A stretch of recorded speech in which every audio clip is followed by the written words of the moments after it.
Morning. I'm Greg Longini of the Chicago Transit Authority, Office of the Secretary. On July 7th of this year, a notice of change format for the meetings of the Committee on Finance, Audit, and Budget and the regular Transit Board meeting of the Chicago Transit Board, scheduled for July 13th, 2022, due to the COVID-19 pandemic, was issued. It's currently in effect a statewide disaster declaration as a result of the COVID-19 pandemic, which has been renewed from month to month since the start of the pandemic. Pursuant to Section 7E of the Open Meetings Act, virtual public meetings are permitted while the disaster proclamation remains in effect. Because the governor's disaster proclamation remains in effect in the state of Illinois, the meetings on July 13th, 2022 are being held electronically or virtually for members of the public.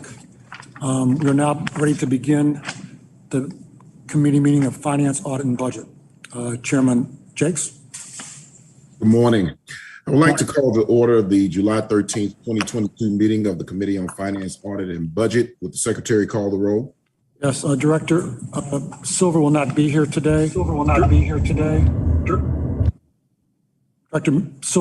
today. Director Miller? Here. Director Ortiz? Here. Director Lee? Here. Director Barkley? Here. And Chairman Jakes? Here. We have a quorum with 5 members of the committee present. Let the record show that Directors Jakes, Ortiz, and Lee are joining the meeting virtually right now. We will move to item number 2, sir. Thank you, Greg. Our first order of business is the approval of the committee minutes of June 8th, 2022. May I have a motion to approve? So move. Second. Moved by Director Miller, seconded by Director Lee. Director Miller? Yes. Director Ortiz? Yes. Director Lee? Yes. Director Barkley? Yes. Chairman Jakes? Yes. That motion is approved with 5 yes votes. Our next order of business is the finance report. Jeremy Fine.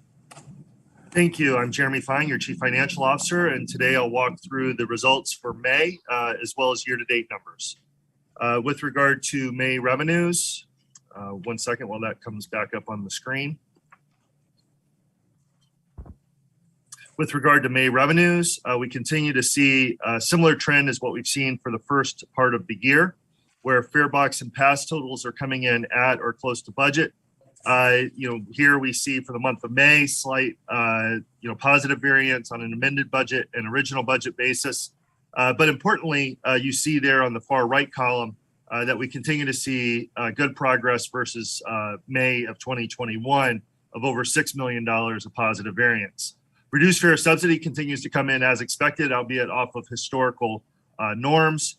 Non-fare box totals continue to provide positive results as advertising revenue in particular continues to come in slightly better than expected. So overall, for the month of May, we see about $700,000 of positive variance, both on an amended budget and original budget basis. But again, over $7.5 million of positive variance to May of 2021. On the next page, you see year-to-date numbers for revenues.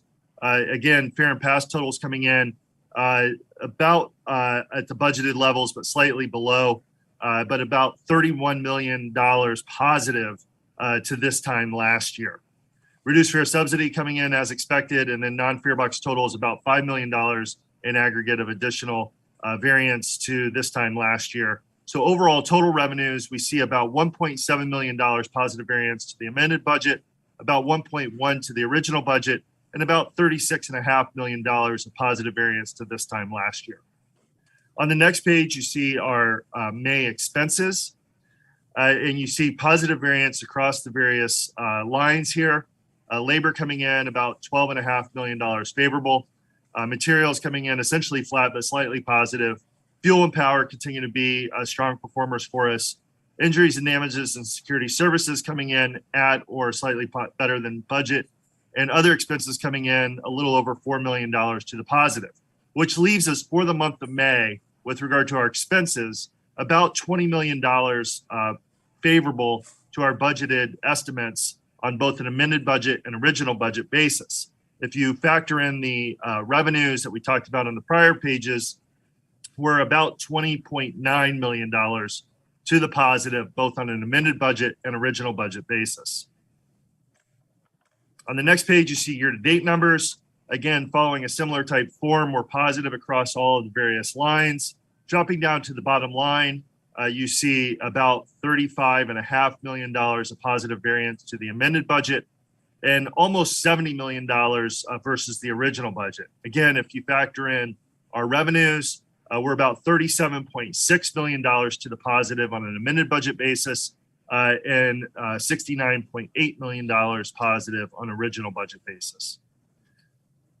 Our system generated revenues, as we just discussed, continue to see very positive results. We also see here on the page with regard to May for public funding, similar positive results where we have sales tax coming in about $1.5 million better than expected, both on an amended budget and original budget basis. PTF funding coming in about $2 million positive on an amended budget basis, about $1 million to the original budget. Real estate transfer taxes, almost $2 million of positive variance, and then about $300,000 for PTF on RET and about $100,000 for ICE funding. So overall, versus the amended budget, we're about $5.6 million to the positive, and on a comparison to the original budget, about $4.6 million to the positive.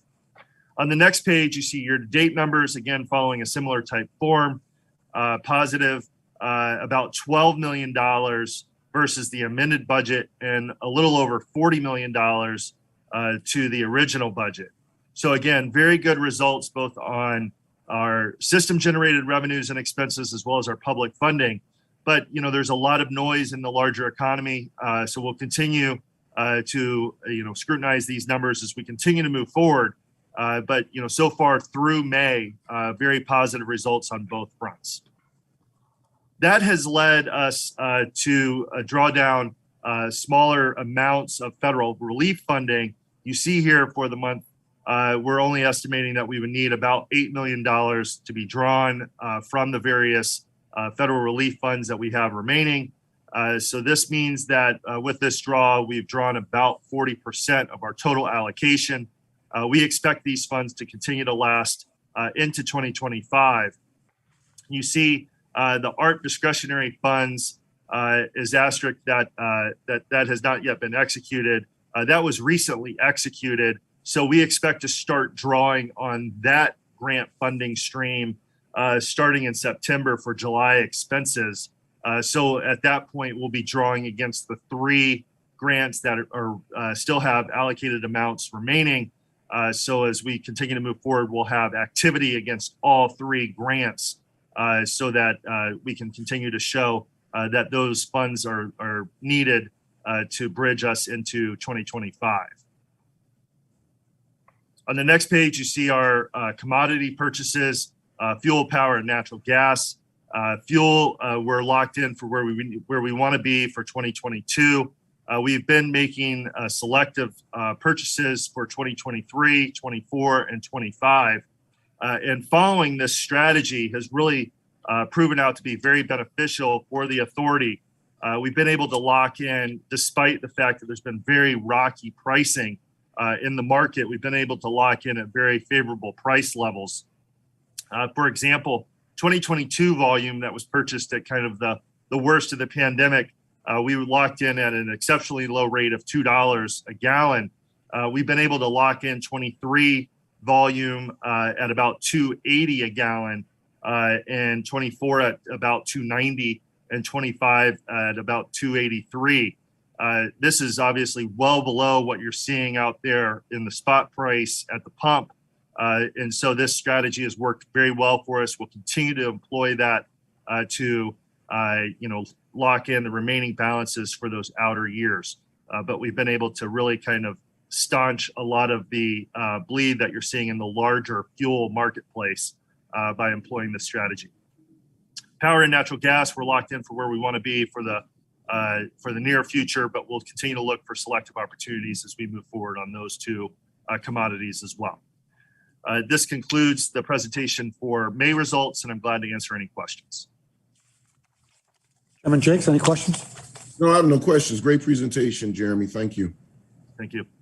Director Barclay, any questions? Chairman, just one question. In light of fuel prices and where they are today, what are we looking at futures? So, right now, the spot price for the type of blend that we use is it's come down a little bit, but it's still in the 370-ish type range. In the outer years for 2024 and 25, it's slightly below that. And we, because of, anticipated demand in those future years, we've been able to buy in and lock in at lower prices. We've also been able to blend across the years, which has also allowed us to capture some upside savings and being able to lock in at those lower than market rates, what you're seeing in the spot market. So again, right now we're at about 290 for 2024, 283 for 2025. So we'll continue to look for selective opportunities when market prices decline to further lock in, particularly those outer years where we're at about 25% in 2024 volume and about 15% in 2025. But again, this strategy has worked very well for us and allowing us to lock in at substantially below what you're seeing out there in the larger marketplace and spot prices. Thank you. Director Miller, any questions? No question. Director Ortiz? No questions. I'm glad those numbers are where they are. I appreciate all the forward thinking on that. Thank you. Thank you. Director Lee, any questions? No questions on my end. Thank you. Thanks, Jeremy. Chairman Jakes, there's no further questions on the finance report. Then our next order of business is a review of an ordinance authorizing a first amendment to a purchase and sale agreement with Sterling Racine LLC for the sale of authority property located at 120 North Racine Avenue, Chicago, Illinois. Bill Mooney. Morning, Bill Mooney, your Chief Infrastructure Officer. Real estate staff recommends approval of an ordinance authorizing a first amendment to a purchase and sales agreement with Sterling Racine for the sale of property at 120 North Racine. The Transit Board approved a purchase and sales agreement with Sterling Racine pursuant to ordinance number 22-5. CTA and Sterling Racine wish to amend the PSA to extend the lease negotiation, development agreement negotiation, due diligence, and approvals period. Except as outlined with these amendments, the PSA remains in full force and effect. I'm happy to take any questions on this item. I have no questions, Bill. Director Barclay? No question. Director Miller? No question. Director Ortiz? No questions. Thank you. Director Lee? No questions. Thank you. Chairman, there's no further questions on this item. With no further questions, may I have leave to place this item on the omnibus for board approval? So move. Second. Moved and seconded. We may continue, sir. Our next order of business is an ordinance authorizing a ground lease with Bikerdike Redevelopment Corporation or its affiliate for authority property located at 2525 North Kedzie Boulevard, Chicago, which runs along the Blue Line. Bill Mooney. Morning, Bill Mooney, your Chief Infrastructure Officer again. Staff recommends approval of an ordinance authorizing a term sheet and future ground lease with Bikerdike Redevelopment Corporation for CTA property at 2525 North Kedzie. The lease was offered pursuant to a request for proposals for 43,154 square feet of real property at 2525 North Kedzie. The term of the agreement is for 99 years with an initial payment of $250,000 and upon obtaining financing and city permits and entitlements, an additional payment of $4,750,000. The ground lease includes all the CTA standards, terms, and conditions, including that the developer is responsible for all taxes, utilities, and fees associated with the property. The developer will be using the property for redevelopment as an affordable housing and neighborhood retail complex. I'm happy to take any questions at this time. I have no questions, Bill. Thank you. Director Barclay? No question. Director Miller? No question. Director Ortiz?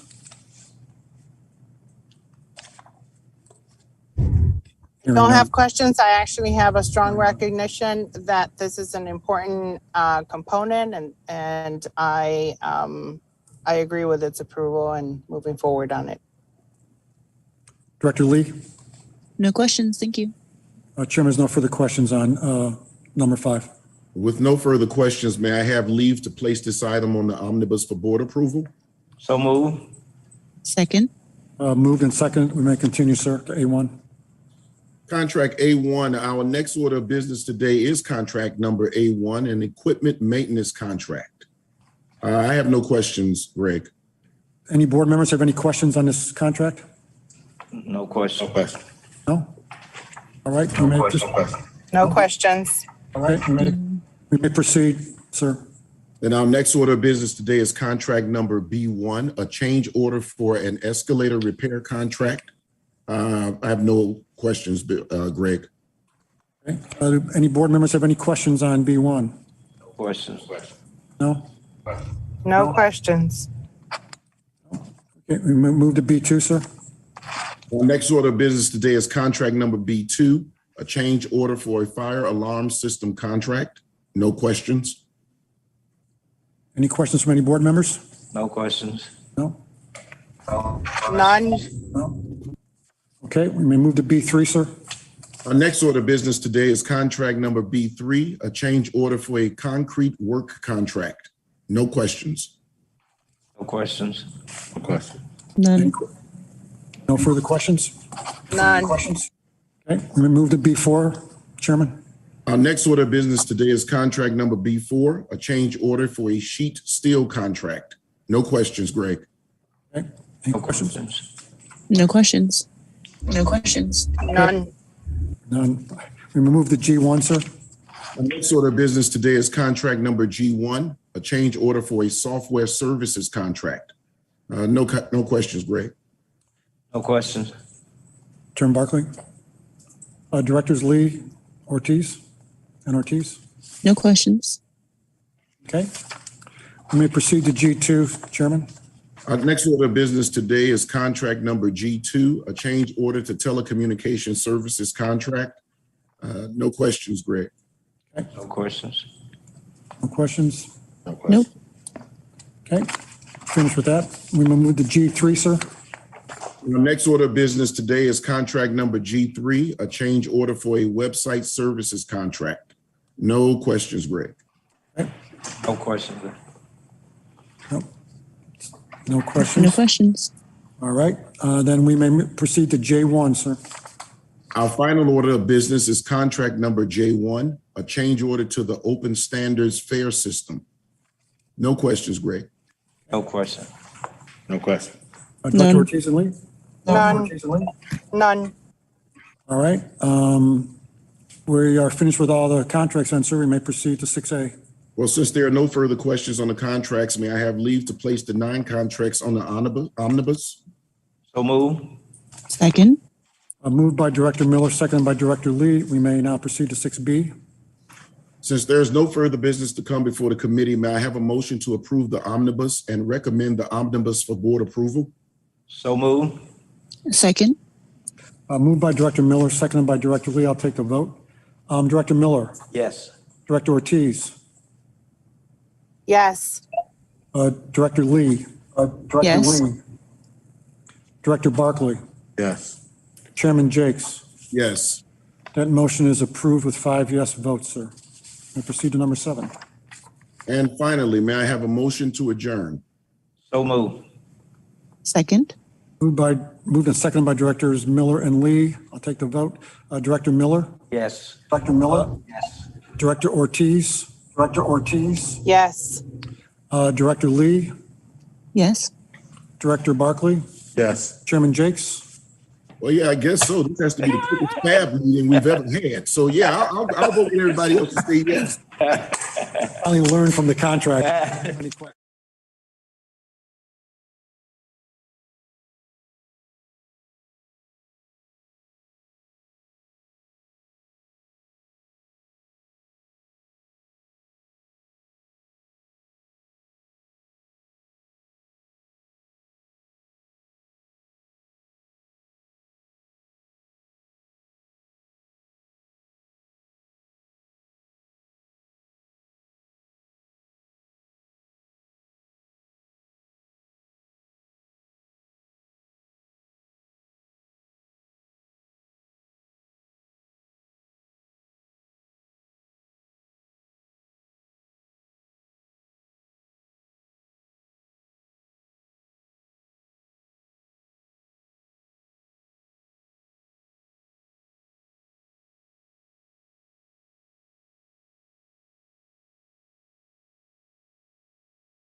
Recording in progress. Good morning. This is Greg Longini again of the Chicago Transit Board, Office of the Secretary. We are ready to begin the regular board meeting. Chairman Barkley, we may begin. Good morning. I would like to call to order the regularly scheduled meeting of the Chicago Transit Board for July 13th, 2022. Would the secretary please call the roll? Yes. Director Miller. Here. Director Ortiz. Here. Director Jakes. Here. Director Lee. Present. Chairman Barkley. Here. Director Silver will not be joining us today. We have a quorum of the board with 5 members present, sir. Our first order of business is public comment. Greg? Yes, sir. We have 6 speakers today in public comment. We will start with the 35th Ward Alderman Carlos Ramirez Rosa. Mr. Ramirez Rosa, please address the board. Thank you so much, Chairman and members of the CTA board. My name is Carlos Ramirez Rosa, and I'm the Alderman of Chicago's 35th Ward. And I'm so happy that today you will be taking up a matter that's of great importance to Logan Square and to the 35th Ward. 2525 North Kedzie is currently located in the 32nd Ward, but with the redistricting of the Chicago wards, will be in the 35th Ward next year. But regardless of which ward it's currently located in, our community has said consistently and very loudly that we need more affordable housing in our neighborhood. Logan Square has seen so much displacement of working class people, and the redevelopment of 2525 North Kedzie as an affordable housing development will be a significant advancement in making sure that people can stay in our neighborhood. So I'm so happy that the CTA board is working with Bickerdike Redevelopment Corporation on redeveloping this site. Bickerdike Redevelopment Corporation is a wonderful nonprofit affordable housing developer that has a wonderful reputation in our community and has worked successfully for many decades now to house working families and poor families and keeping them in our neighborhood. So I'm very excited and the community is very excited that this development will be moving forward. And we certainly hope that this site will become the place that will house many families for generations to come. Lastly, I do just want to note that, we look forward to a development that is in line with the historic nature of our community, that is beautiful, that has community space and amenities that everyone in the community can enjoy. And I look forward to being part of this conversation moving forward as the city of Chicago gets involved in this redevelopment as well. Lastly, I do just want to note that, we continue to, suffer with issues of reliability on the CTA. Myself, as well as 30 plus aldermen, have submitted a resolution to the Committee on Transportation asking the CTA to present to our committee. I certainly hope that we can work on scheduling that in the near future. Chicagoans obviously love the CTA, and we need to have reliable service. So I look forward to working with you all in the future to addressing those issues, because you have a partner in me, and I know you have a partner in the Chicago City Council. Thank you all so much. Thank you. Thank you, Alderman, for that. Our next speaker is John, hopefully I'm pronouncing this correctly, Kavalunas. Mr. Kavalunas, could you address the board, please? Yes, thank you. Hello, I'm John Kavalunas, a resident of Lakewood, Illinois. I'm semi-retired and worked full-time in downtown Chicago for over 35 years, using the combination of Metra and CTA to commute daily. I'm a volunteer member of the Climate Reality Project, the Chicago chapter. Climate Reality Project encouraged to see that the CTA has committed to 100% zero emission fleet by 2040. However, we are strongly object to a CTA transition plan that includes purchasing 500 more diesel buses in 2023 to 2025. We urge the CTA to revise these plans so 500 more diesel buses are not ordered. Given the urgency of the climate crisis, it is simply not an acceptable strategy. If acquired, these polluting buses will have to stay in operation for approximately 12 to 14 years. We urge the CTA to do as PACE has already done, commit to zero future diesel bus acquisitions. PACE revised and accelerated their electrification strategy positively over the last year, and so can the CTA. Several American cities have committed to stopping purchases of new diesel buses immediately, including Austin and Seattle. We hope Chicago would do the same. Some cities in the United States and around the world are set to electrify their entire bus fleets by 2030, including Shenzhen, China, Milan, Italy, and Los Angeles. Shenzhen completed its transition several years ago. Even though Shenzhen's electricity is generated by burning fossil fuels, conversion to a fully electric fleet reduced the city's greenhouse gas emissions by an estimated 1.35 million tons per year. LA and New York City are planning to ramp up purchases of electric buses faster than we are here in Chicago.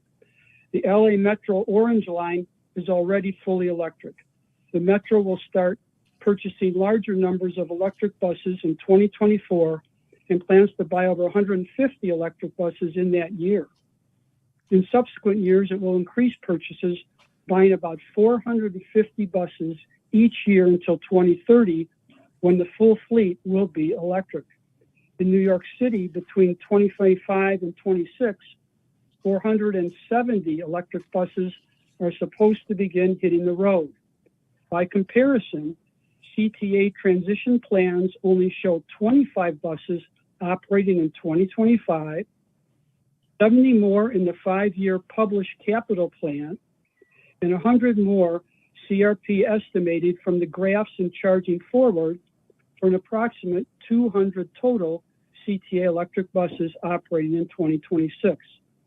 Lastly, LA and New York City are also planning to install charging infrastructure rapidly at multiple locations simultaneously.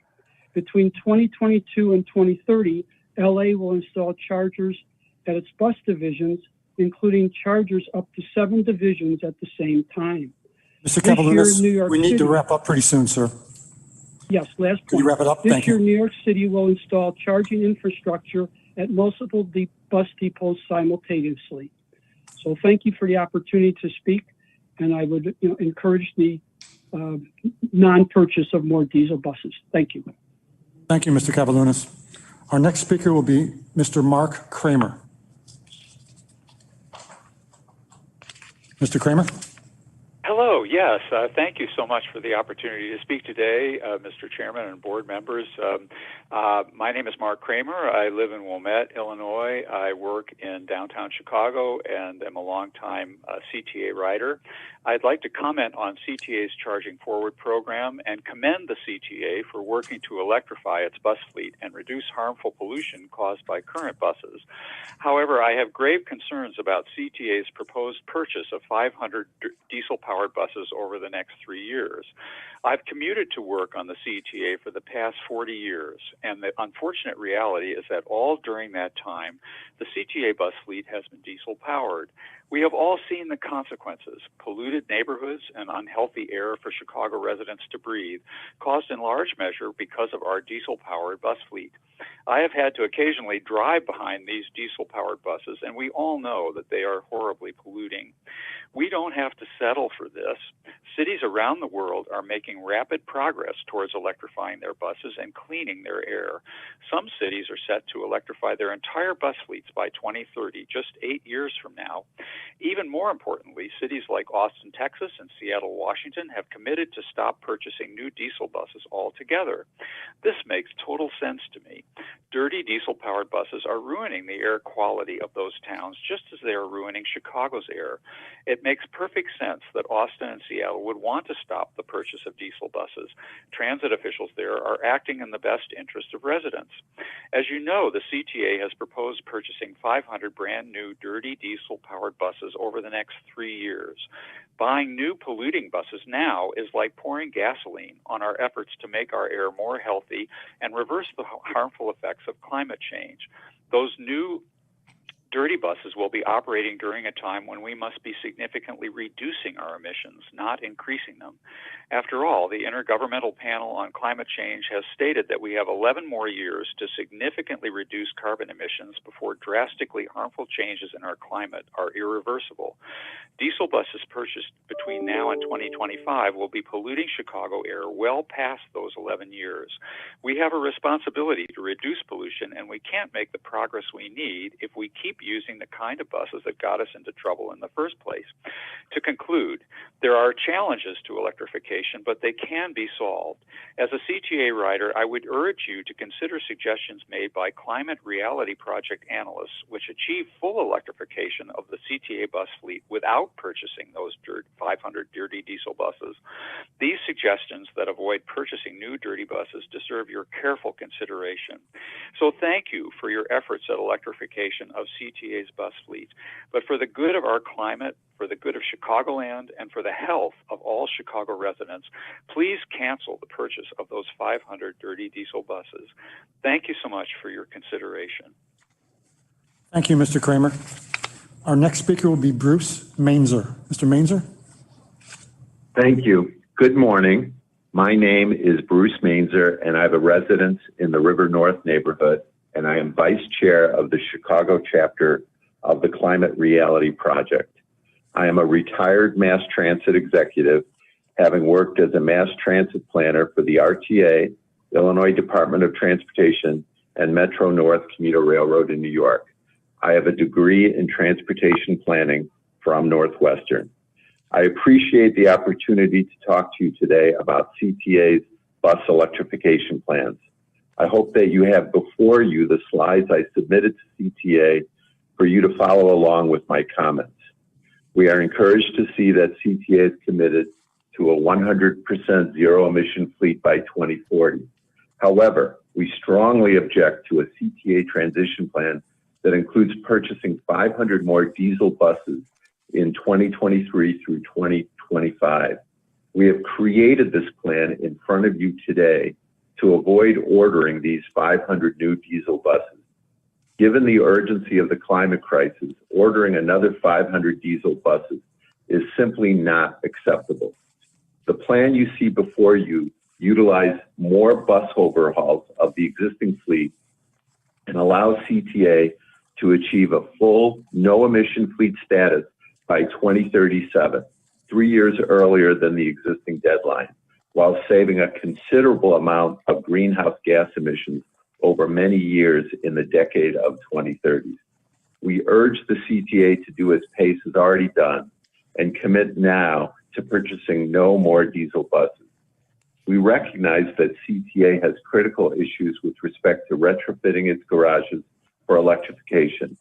Our alternate plan can accommodate an increased transition to electric buses with the requirement that CTA commits to a new bus garage that would be completed by 2032. This additional garage is included as possible in the CTA Charging Forward plan adopted. Also, adequate capacity can also be found by effective use of outdoor parking at the North Park and Forest Glen garages.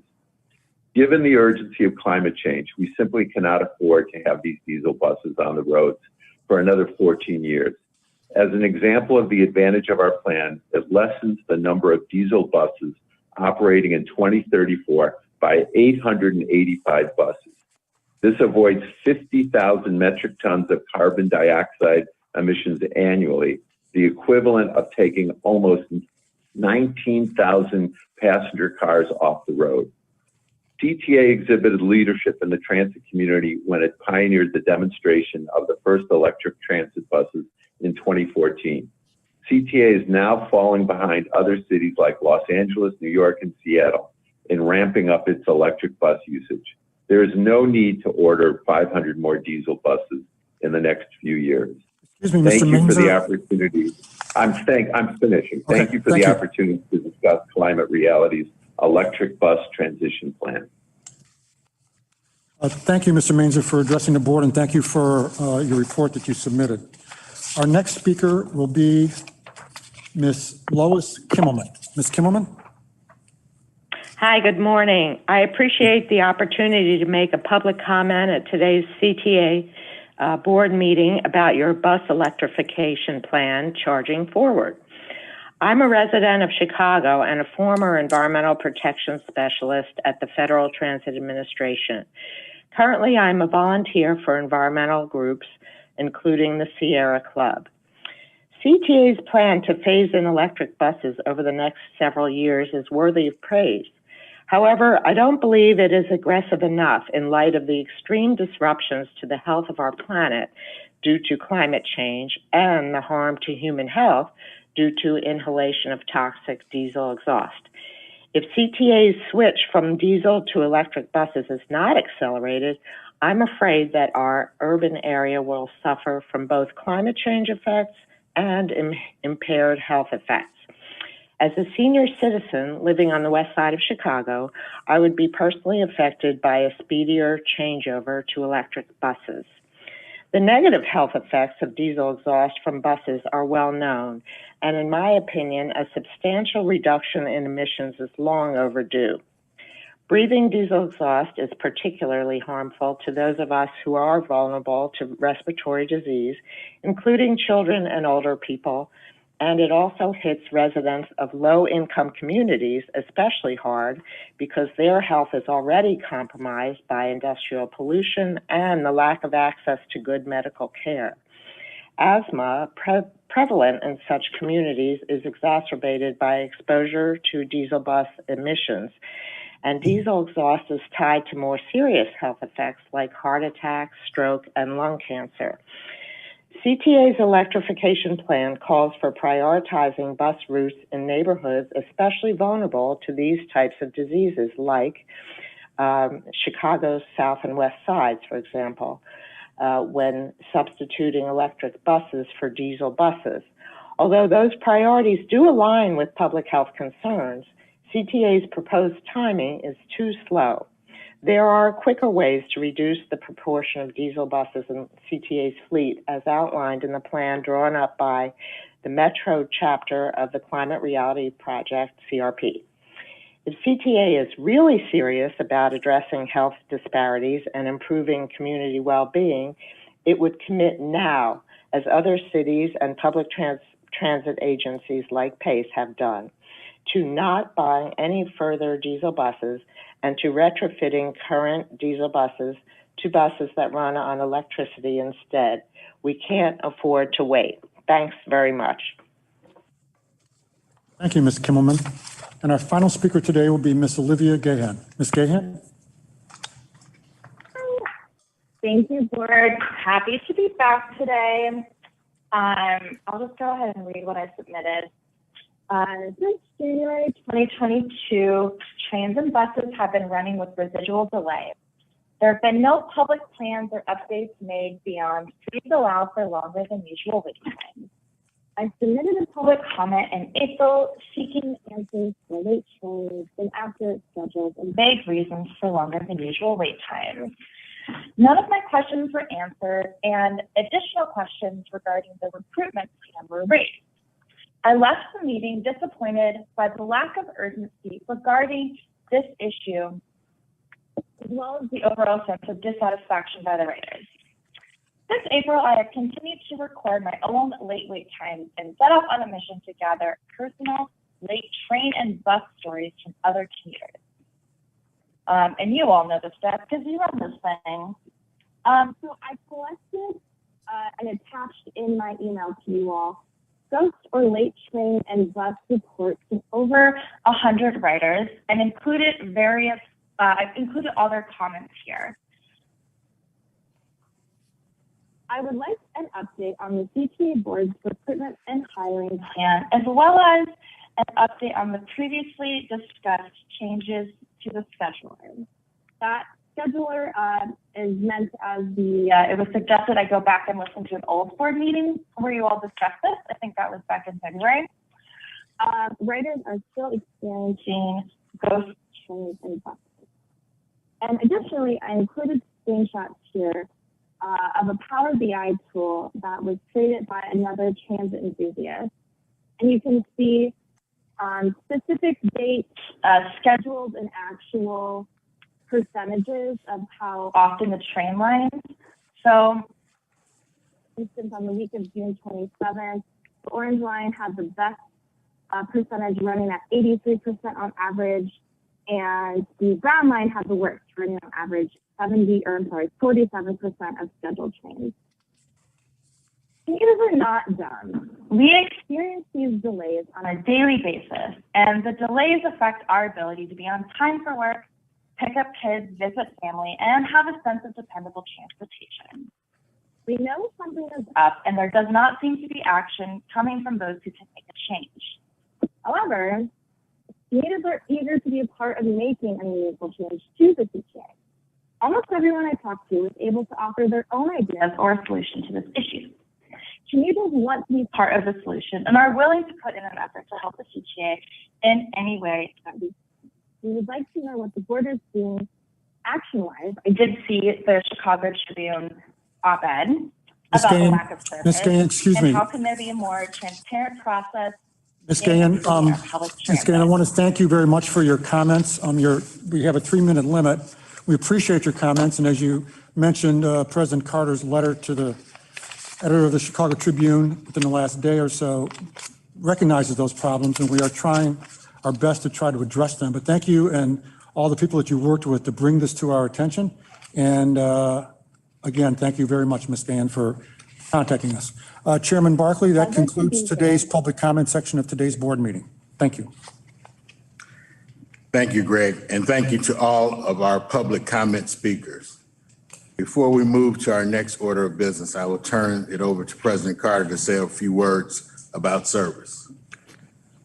Thank you, Chairman. Today, I want to update you regarding how CTA is approaching what I consider to be some of the most pressing issues and to discuss how we are working to improve CTA's travel experience. As you're all aware, during the height of the pandemic, when ridership and revenues were at their lowest, CTA provided as much service as possible to ensure that our customers knew that they could rely upon us.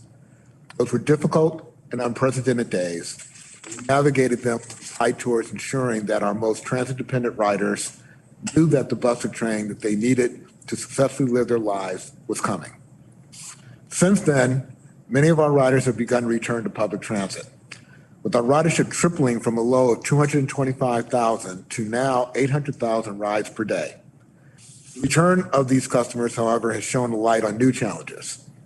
As I have discussed with some of you in recent days, due to a number of factors, including manpower shortages, some CTA customers are currently experiencing inconsistent service, such as large gaps in service and unusually long wait times. Our service challenges are not unlike many of the challenges facing the airline industry and other transportation companies today. I want to be clear about something. I'm speaking to you today because as president, I know that I am responsible for resolving these issues. And moreover, I want you all to know that myself and my team are working to explore and identify additional ways to provide more predictable service throughout the day.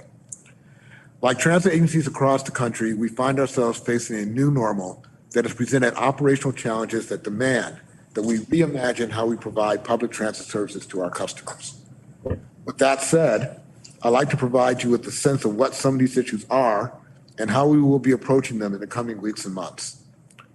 We all know that the job market has changed significantly during the pandemic, steadily becoming more competitive, even as many short-tenured workers leave relatively new jobs in favor of even newer opportunities. CTA has felt the effects of this phenomenon, especially in the ranks of our bus drivers and train operators. And as a result, our bus and rail services have been significantly impacted. To address this need, several months ago, we started implementing an aggressive, extensive, and still ongoing recruitment campaign with the goal of attracting more bus drivers and training more rail operators. I'm happy to inform you that many of these individuals are completing their training and are expected to go into service as early as next month. We're also taking steps to improve our digital customer communications, most significantly upgrades to our bus and train tracker programs. These upgrades, in combination with the other work CTA is doing, will improve the reliability of the travel information for our customers and will reduce the likelihood of inaccurate bus and train arrival times, which we know is a paramount concern to our customers today. Next month, I will unveil a new comprehensive action plan that will provide details regarding how we will affect the changes I am describing here today and how we will confront other challenges to improve and enhance travel on CTA. This plan will guide our reimagining of how CTA improves the bus and rail services for our customers and provide a blueprint for moving forward with an eye towards providing safe and reliable transit in a post-pandemic Chicago. As I indicated at the beginning of my remarks, while I believe CTA employees have done a heroic job providing service to our customers throughout this pandemic, I know that we have to do better for our customers. And I am excited about the work already underway by our team to address our customers' concerns. I also, however, want to point out that this is a very complex issue involving a number of factors, and there will be no quick and simple solution. Having said that, we do recognize that improvement needs to start happening quickly, and some of the things that we are going to be unveiling will produce immediate improvements for our customers. Thank you, Mr. Chairman, for the opportunity to speak to this issue. I'm happy to answer any questions that you or the board may have. Thank you, President Carter. I appreciate your responsiveness to the service concerns raised by the customers and public officials recently.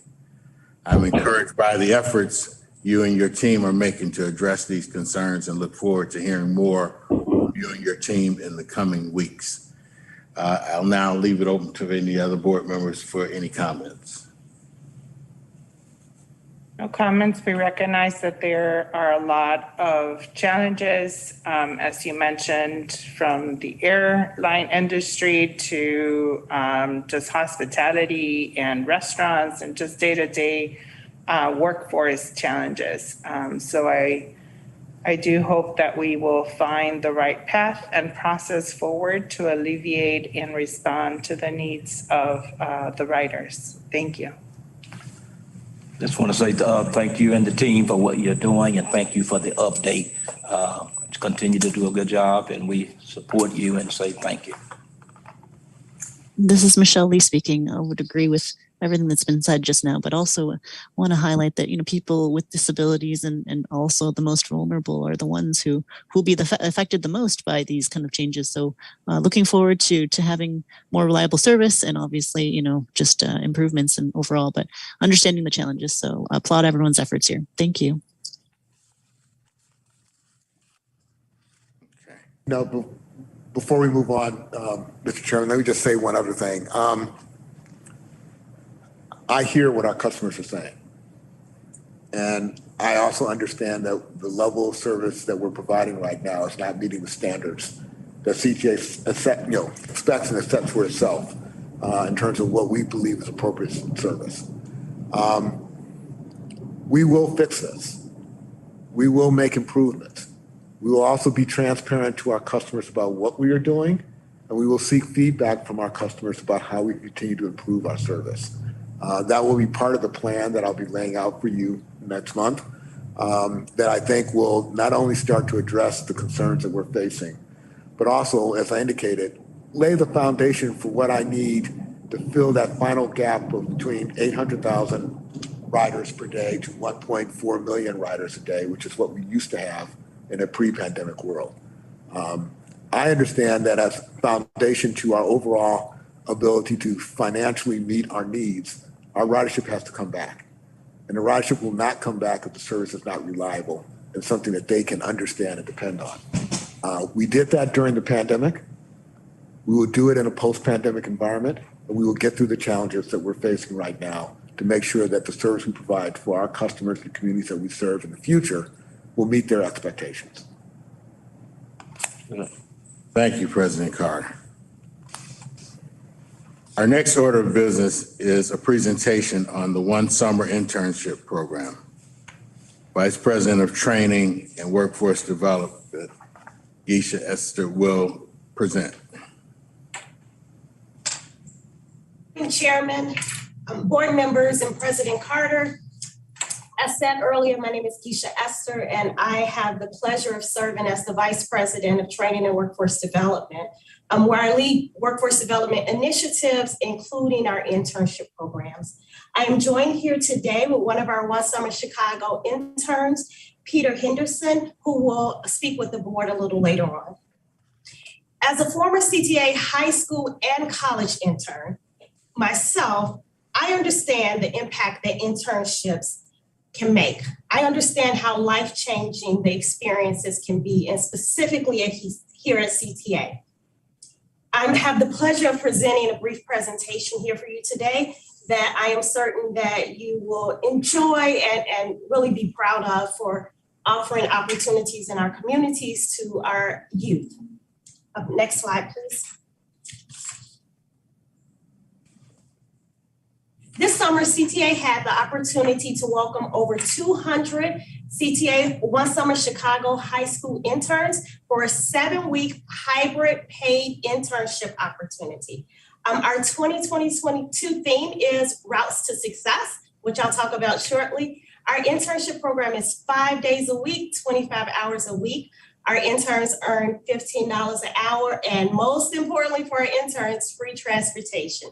So they are excited to have the opportunity to travel and explore the city of Chicago as CTA employees for the summer for free, and it's a great benefit to our youth because we know that access is important. In addition to that, it was important for us as an organization to make sure in our hybrid internship experience that our students were supported. So CTA issued iPads and internet access to every One Summer Chicago high school intern that needed it, and everyone received telework supplies to be successful in their role. Next slide, please. As I stated, our theme for 2022, which we have a theme every year, but this year's theme is Routes to Success. And this theme was really designed to empower our interns to take control of their future. And our job is to help them into the workforce and set them on a path of success. So we set the routes for success for our high school interns this year. Next slide, please. I will go through our routes to success for the summer. They're quite interesting and quite impactful. So our green line is our route to workforce. On our route to workforce for our success, we had our orientation kickoff, and it really was foundational for our high school interns to really understand the telework and hybrid experience. We taught them about telework. We distribute equipment, as I said earlier. We offered courses on professionalism and communication etiquette because we knew that some of our work would be online. And we also had team building activities with our cohort conductors, which I'll speak about a little bit later. Next slide, please. Our yellow line was our route to career pathways. It's important to us that our students learn about careers here at the CTA. Like I mentioned earlier, I was once a high school intern and fell in love with the CTA and here today, and I want that experience for our high school interns.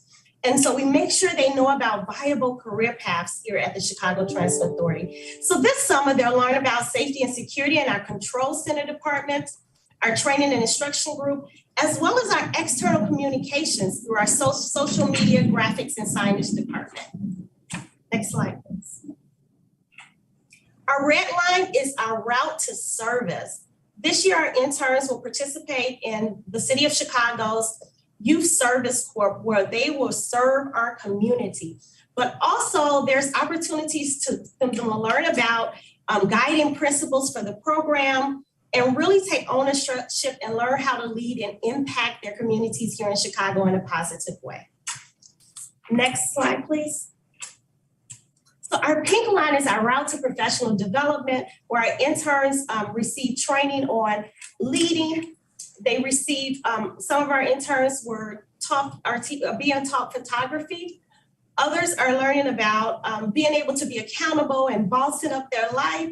And then some of our interns are taking field trips as part of their professional development, riding our system safely, going to some of our work locations like our South Shop. We've taken a trip to the Art Institute in partnership.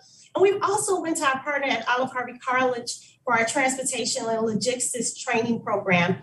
And last but not least, we're taking college tours. So on our blue line, we have the route to higher education. This year, our interns were able to earn college credit while participating in CTA's One Summer Chicago program through our partnership with City Colleges at Olive Harvey College. Students had the opportunity to take college courses, either Criminal Justice 101 or Art 101, one of the elective courses. So the blue line is our route to higher education. Next slide, please. We know it's equally important to have an experience of employment and work experience and professional development, but it is equally important to have wellness. So our purple line was our route to wellness.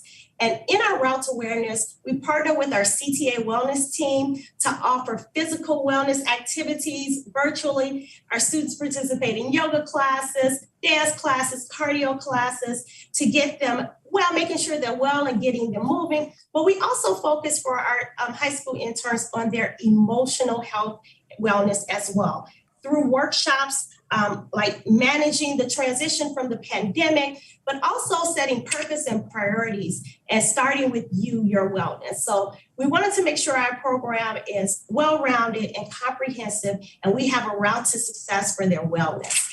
Next slide, please.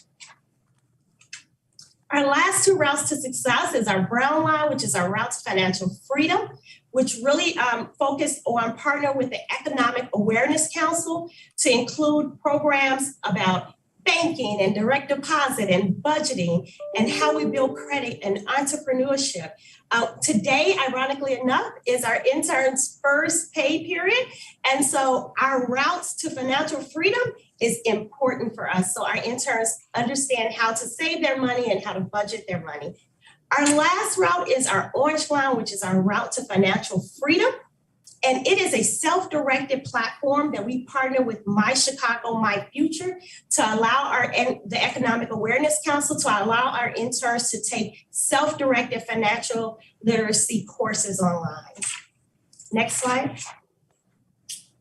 So obviously we do not do this alone. We have a very robust program, over 200 interns, several routes to success, a lot of moving pieces. We have partners. We have partners externally and internally, but our external partners, whether they helped us with getting the word out around recruitment, whether they're offering some of our professional development courses, or whether they're doing on-site work with us, we have our partners. I'll just point out a few. Olive Hardy College, as I mentioned earlier, City Colleges of Chicago are really offering our interns an opportunity to earn college credit while they work here at the CTA. Chicago Public Schools has assisted us with getting the word out in recruitment, Mercy Home for Boys and Girls, as well as youth guidance. So we are thankful for our external One Summer Chicago partners. Next slide, please.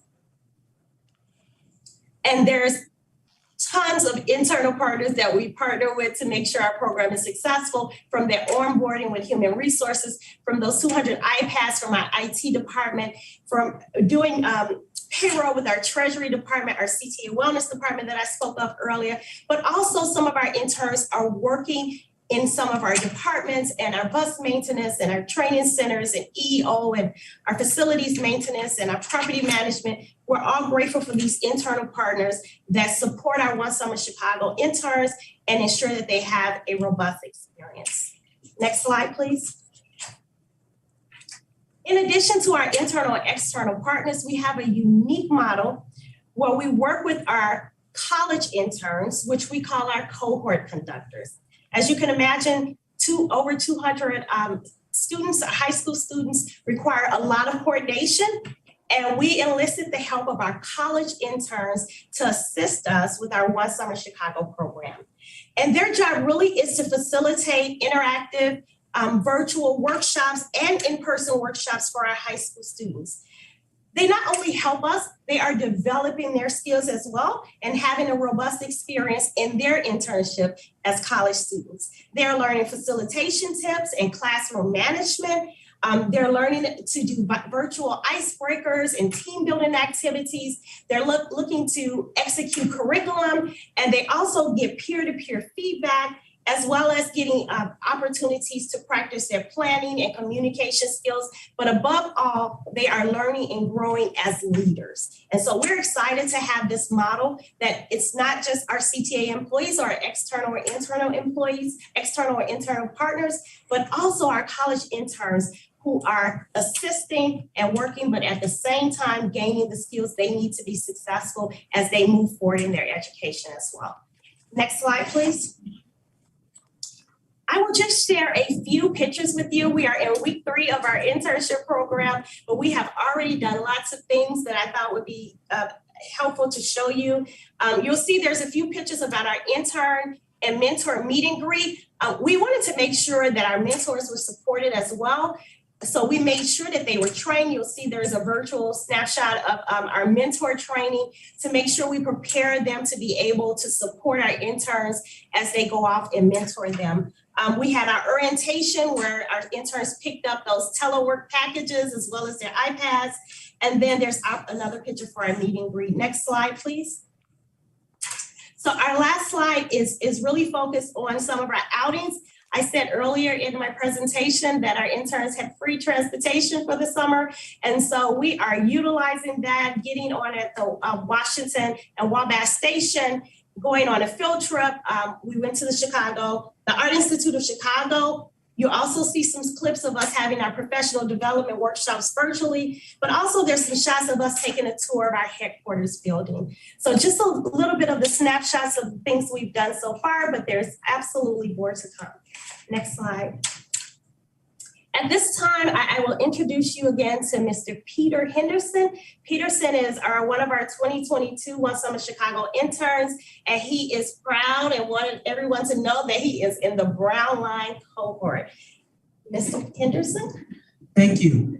Hello, CTA Board and Mr. President Carter. My name is Peter Henderson, and I am a Chicago Transit Authority One Summer Chicago High School intern in the wonderful Brown Line cohort. This is my first summer with the Chicago Transit Authority, and so far I am loving it.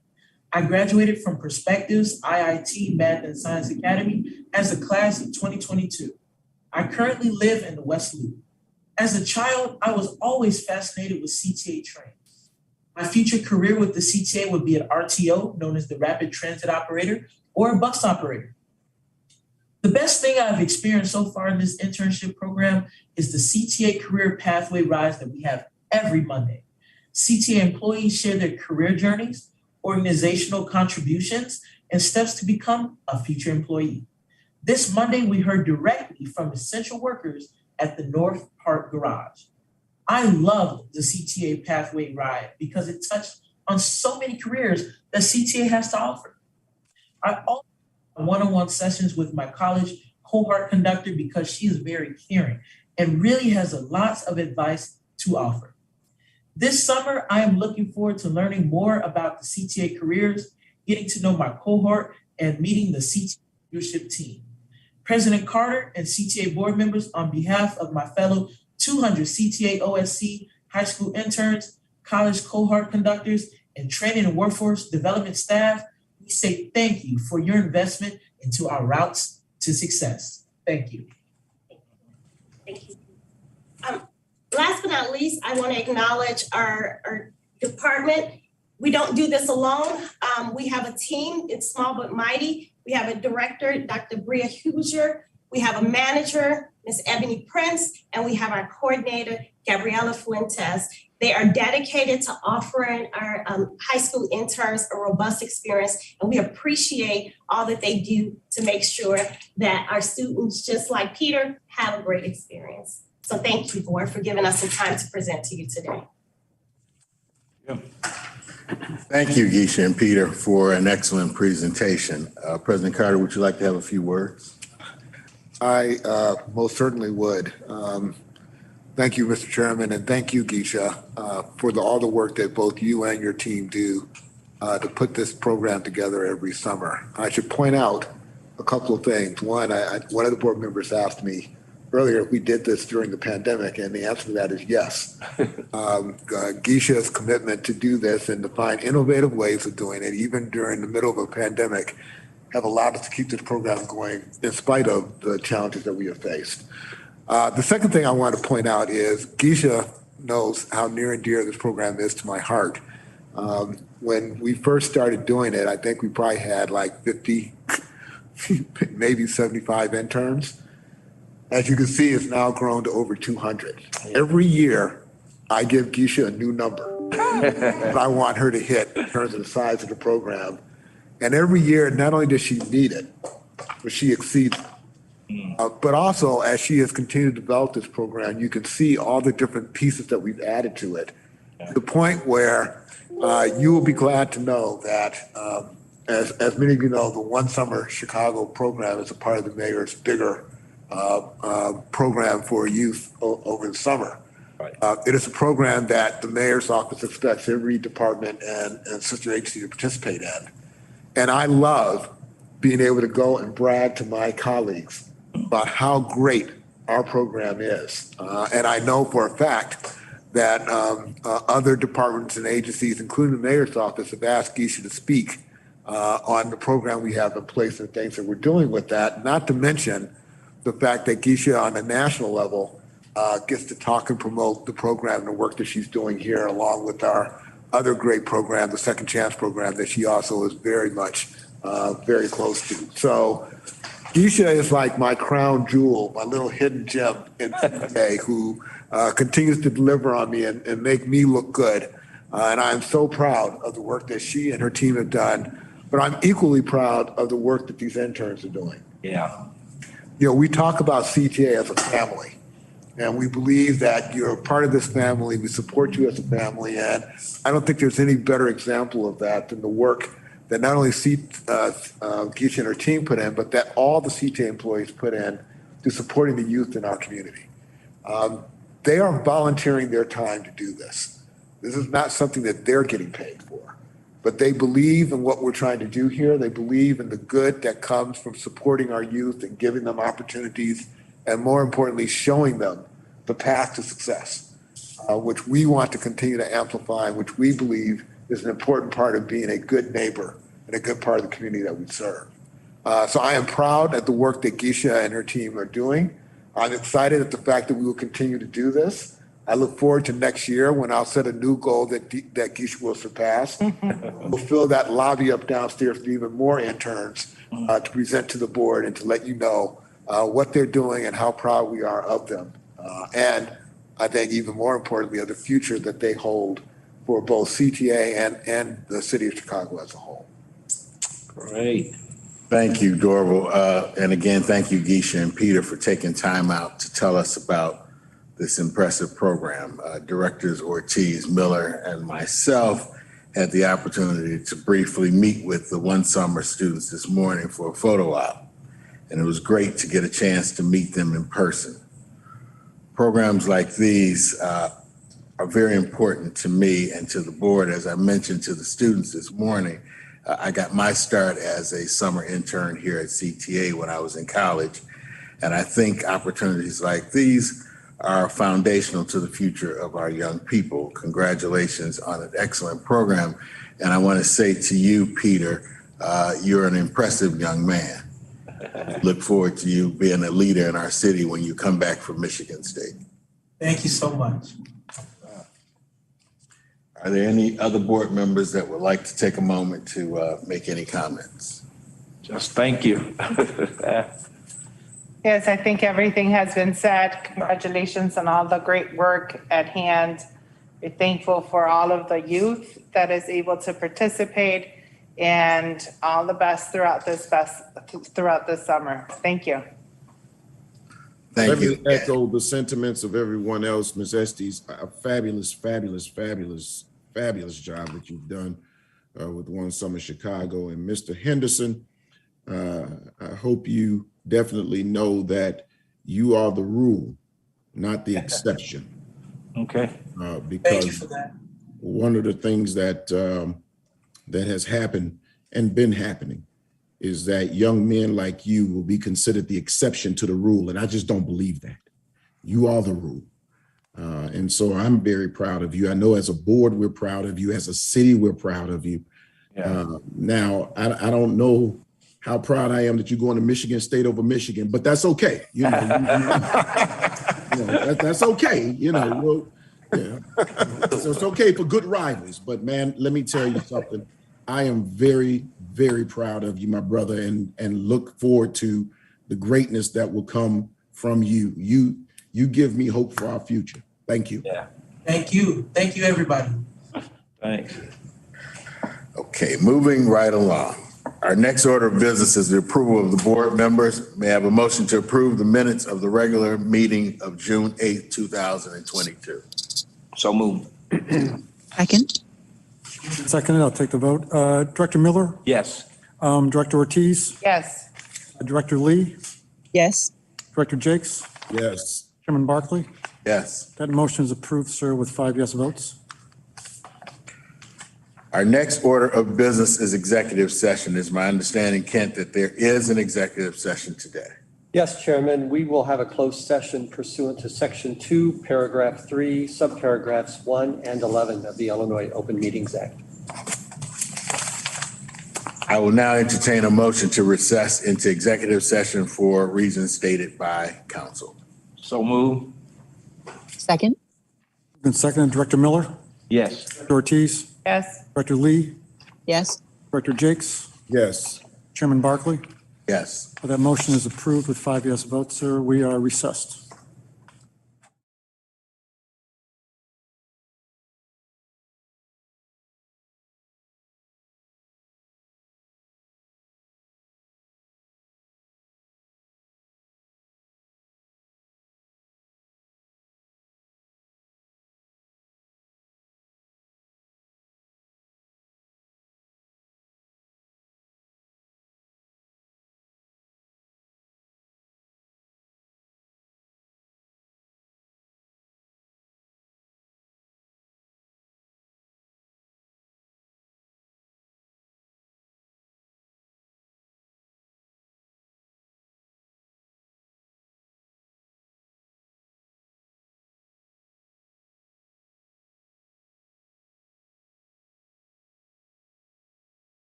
Recording in progress. We are ready to return to the CTA regular open session meeting. Chairman Barkley. I will now entertain a motion to return to open session. So moved. Second, sir. Director Lee seconds it. Director Miller, Yes. Director Ortiz, Director Lee, Yes. Director Jakes, Yes. Chairman Barkley. Yes. That motion is approved with 5 yes votes, sir. We will now address board item number 5. Kent? Thank you, Mr. Chairman. Item 5A involves the board's review of a Section 28 hearing committee's recommendation regarding CTA's discharge of Mr. Zachary Jenkins. Mr. Jenkins requested a hearing to contest his discharge under Section 28 of the Metropolitan Transit Authority Act. The hearing was held before a hearing committee, and after considering all of the evidence presented in the hearing, the committee recommended that this board sustain Mr. Jenkins' discharge. Thank you, Chairman. Thank you, Kent. May I have a motion to approve an ordinance sustaining the discharge of Zachary Jenkins? So moved. Second? Moved by Director Miller, seconded by Director Lee. Director Miller, Yes. Director Ortiz, Yes. Director Lee, Yes. Director Jakes, Yes. Chairman Barkley. Yes. That motion is approved with 5 yes votes, sir. Our next order of business is board agenda item 6A, an ordinance fixing the salary of Michelle A. Lee as a member of the Chicago Transit Board. May I have a motion to approve? So moved.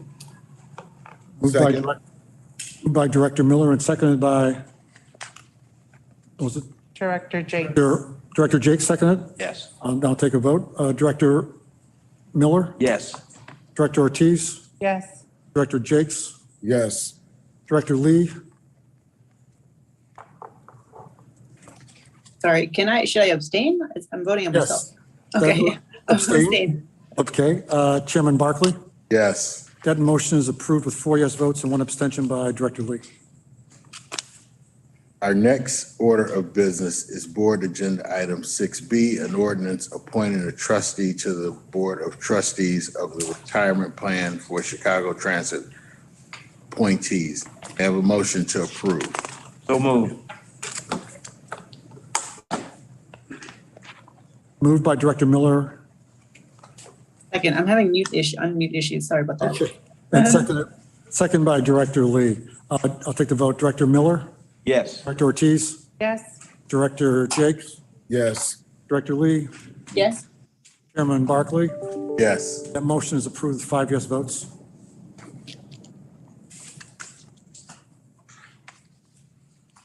Our next order of business is a report from the Committee of Finance, Audit, and Budget. Excuse me, Chairman. I think we still need to do number 6C. I apologize. That's all. Our next order of business is board agenda item 6C, an ordinance appointing a trustee to the Board of Trustees of the Chicago Transit Authority Retiree Healthcare Trust. May I have a motion to approve? So moved. Second? Moved by Director Miller, seconded by Director Lee for 6C. Director Miller, Yes. Director Ortiz, Yes. Director Lee, Yes. Director Jakes, Yes. Chairman Barkley. Yes. That motion is approved with 5 yes votes, so we're finished with board matters, sir. Our next order of business is a report from the Committee of Finance, Audit, and Budget. Director Jakes. Sorry? I can do this, Director Jakes. It's just a committee report. The Finance Committee met earlier this morning. It approved the monthly finance report, also approved the June minutes, and it approved 2 ordinances. Let me find the ordinances here. It approved an ordinance authorizing a First Amendment to purchase and sale agreement with Sterling Racine LLC for the sale of CTA property located at 120 North Racine Avenue. and it approved an ordinance authorizing a ground lease with Bickerdike Redevelopment Corporation or its affiliate for CTA property located at 2525 North Kedzie Boulevard, Chicago, Illinois. The committee also approved 9 contracts, and it recommended board approval of all those contracts. And so that concludes the Finance and Budget Committee report, Chairman Barclay. And now I have a motion to approve the omnibus as stated. So moved. Second? So the motion to approve the omnibus was moved by Director Miller, seconded by Director Lee. Director Miller, Yes. Director Ortiz, Yes. Director Lee, Yes. Director Jakes, Yes. Chairman Barclay. Yes. That motion to approve the omnibus is approved with 5 yes votes, sir. Next order of business is the construction report presented by Bill Mooney. Good morning, directors. Bill Mooney, your Chief Infrastructure Officer, and I'm here with your monthly construction project update as well as your RPM update. Move forward to our first project, please. As we normally start, we'll be talking about our Jefferson Park to O'Hare Signals update project that remains on budget and tight to schedule. We've moved into the cutover at Rosemont West Relay House, and we're in the process of getting the equipment together for Rosemont East, which will be the last leg of this race. So if we can move to some of these photos.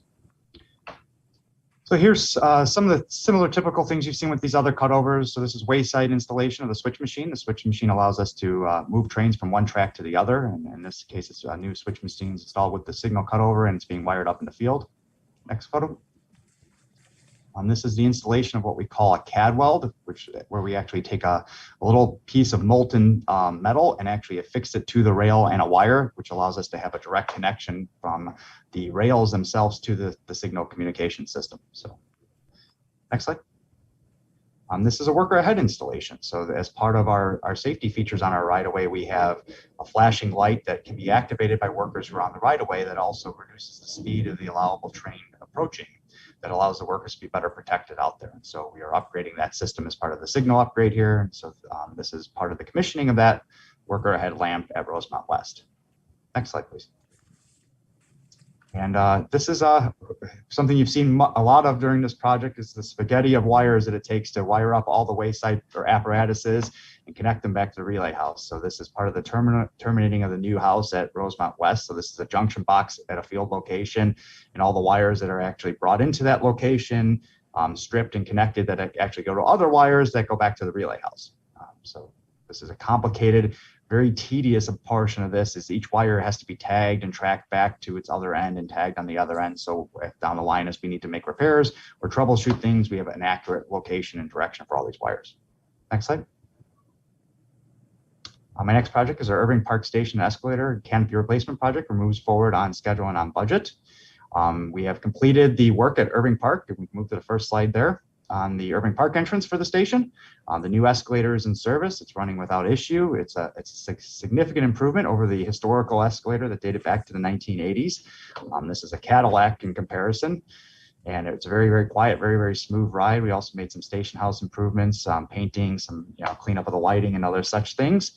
And the work mostly focuses on the platform level canopy and the Pulaski entrance now, which is currently closed to allow for the reinstallation of an escalator at that entrance. That escalator had to be decommissioned because it was structurally unstable with its age, and we had put a stairwell in its place. So if we can move to the next slide. Here's a picture of that new canopy going in. So about half the platform's covered with canopy at this point. They continue to work nightly on the installation. It's a huge improvement over the historical kind of grayed out bubbles. The translucent blue, as you've seen on many of our projects, makes a really, really big difference when you enter that station. It really makes you feel much more warm and friendly. Next slide. And our next project is our Kedville, Edmonds, and Sacramento substation. We've completed all the work on the traction power equipment at Kedville, so all 3 lineups are fully installed and commissioned at this point, and we're running on the new robust equipment. And that work has shifted to Sacramento, where there's a significant amount of work kind of into upgrading the equipment itself within the building, as well as some masonry repairs. And then kind of the last leg of this is there's an AC breaker replacement. This is the similar to the breakers you have in your house, but the big breakers we use to facilitate the ComEd power into the building. So that will be kind of in the last leg of this race. Next slide, please. So here's some of the completed work at Kedville. This is a new transformer going into the building where it connects with the rectifier and kind of the closed up repaired brickwork around it. Next slide. And here's that new line up there at Kedville. That's the other side of that picture. So that this would be the new rectifier, which ultimately converts it to DC power. Next slide, please. My next project is our non-revenue rail vehicle facility down at 63rd and Calumet. We have moved forward into utility work in the ground as well as our underground and starting to move towards our foundation work. So we can move some photos of that. So here they are demolishing the existing concrete slabs that are on the site. At one point in time, we used to have a very large crane that maneuvered around this site. And so it had a foundation that supported its movement. And so that all has to be cleared out and broken out and removed from the site. Next slide.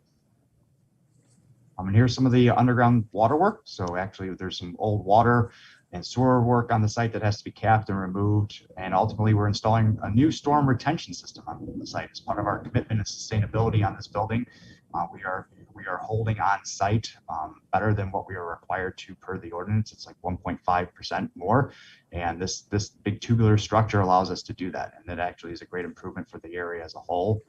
As major rain events, they'll see actually less flooding on the street and backup in their sewer systems as we'll be able to divert some of that water on site. Next slide. So this is our traction power upgrades at Canal Tie House, Berry, and Damon.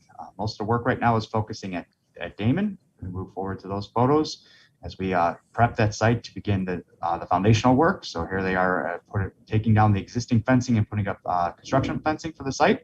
Next slide. And they started breaking up the topping slab and removing certain portions of this paved over area. And then the last slide here shows you bringing in temporary power to the site to power the work equipment and other things on there while they're building the building out. So they're wiring up a new Commonwealth Edison feed to be able to facilitate power on the site. My last project today is a refresh and renewed. We've completed 8 of our 28 stations for the year, most notably Kedzie on the Brown Line, Cermak, Chinatown on the Red Line, and UIC Halstead. And we're currently working at Morgan, California, and we'll be at Harlem on the Blue Line and Fullerton on the Red Line shortly. We also advanced our SBE painting program with 57 of the 92 stations complete to date, which is a significant portion of the earlier contracts, and what's really left is the recent contracts approved by the board in the past couple months. Next slide. So here is an updated series of signage as part of the painting and lighting upgrades in the exterior of the station. So this is kind of the curb appeal. So you've got that refreshed look with removing all kind of the faded signage that have been sun faded, as well as damaged through graffiti and abuse, and upgraded to kind of the new refreshed look. Next slide.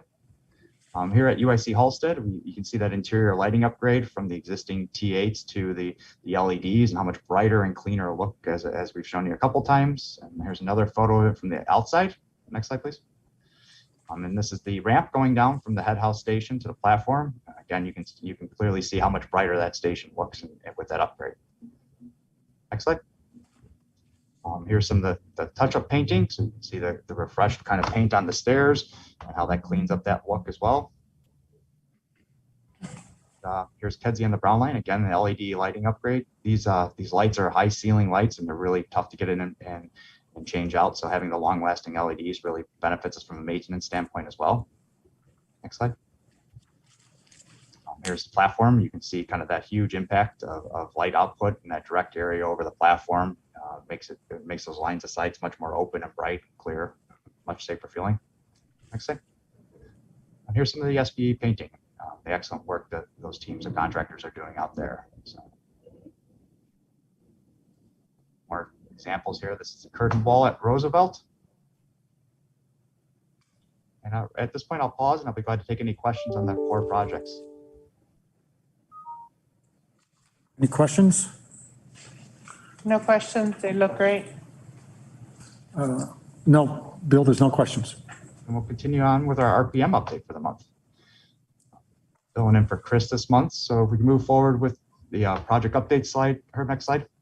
The project remains, tight to schedule, but on budget, with most of the focus in the RPP area being on what Chris has typically talked about is the bridge under, so the flyover being in service, but now rebuilding that section of the North Main Line between Addison and Belmont to a new modern standard with a new alignment. And then up in the LBMM corridor, we continue with the installation of segmental box girders in preparation for those new track installations, the caissons that support them, and ultimately the segments, and then a track that goes on top of it. So we'll move to some examples of the work. So this is a new column cap and columns that have been installed for that North Main Line work that I discussed, kind of between that over in that Addison and the Belmont area. So this will actually accommodate new preformed concrete beams that will be the basis for that new substructure for that new track and alignment there. So you can see a similar appearance to what we had on the RPV flyover columns and kind of the tulip look there. And this is a little bit of an ornamental look to those columns. Next slide. Here is up in LBMM. So we've shown you lots of caissons being drilled, and this is the upper liner in preparation for one of those columns being poured, being loaded into place. Next slide. And here's another example of the segmental box. I think this is a really neat photo because you can see the building in the adjacent kind of edge of the photo there, which is a 7-story building, and it gives you some sense of how large this piece of equipment that's installing these segments are. It's an exceptionally interesting operation. It's a lot of fun to watch, and even from ground level, but up above. But as they lower these different segments in place, secure them and epoxy them, and then ultimately tension them with the high tension cables. Next slide. And here's kind of a newer operation that's coming into effect here is part of the installation of the segmental boxes. You've seen photos of the yellow transporter that helps move the pieces from where they're loaded up onto the structure down to the launching gantry to be put in place. And so we had to remove a section of rebar, or the segments were cast without a section of rebar in place to allow the wheels of that transporter to move back and forth. Now that the work is done in those areas, the contractor is coming back to install those ears, ultimately where you see kind of the drill holes in the photo that will ultimately be the basis for the installation of the pliths for the track. So they're getting ready to start pouring the track on the segments that have already been installed in place. And this is kind of another big milestone in this progress as we move forward to completing this phase. Next slide.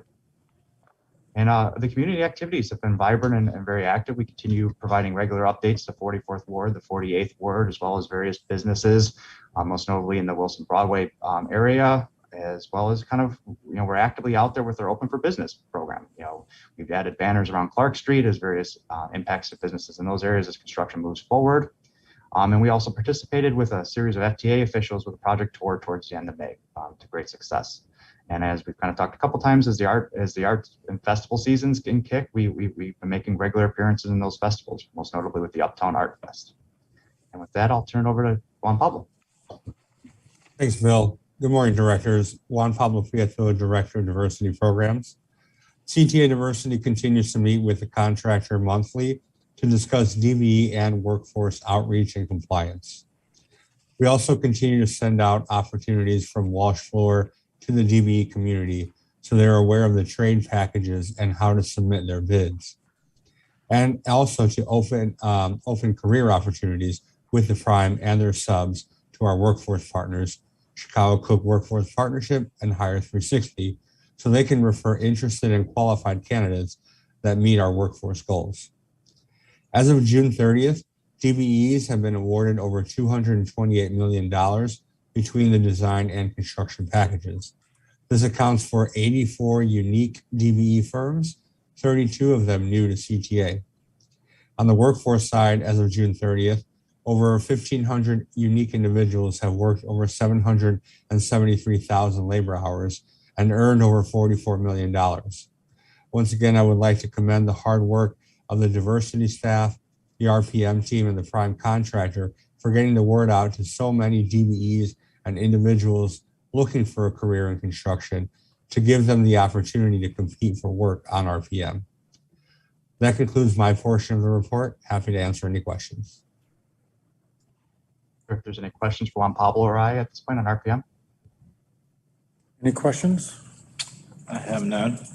No questions. None at this time. Thank you. Thank you, Bill and Juan Pablo. Thanks. No further questions, Chairman. Our next order of business is new business. Greg, is there any new business? No, sir. Since there is no further business to come before the board, May I have a motion to adjourn the Chicago Transit Board meeting of July 13th, 2022? So moved. Second? Moved by Director Miller, seconded by Director Lee. Director Miller? Yes. Director Ortiz? Yes. Director Lee? Yes. Director Jakes? Yes. Chairman Barkley? Yes. That motion is approved with 5 yes votes, sir. We are adjourned. Thank you. Thank you. Recording stopped.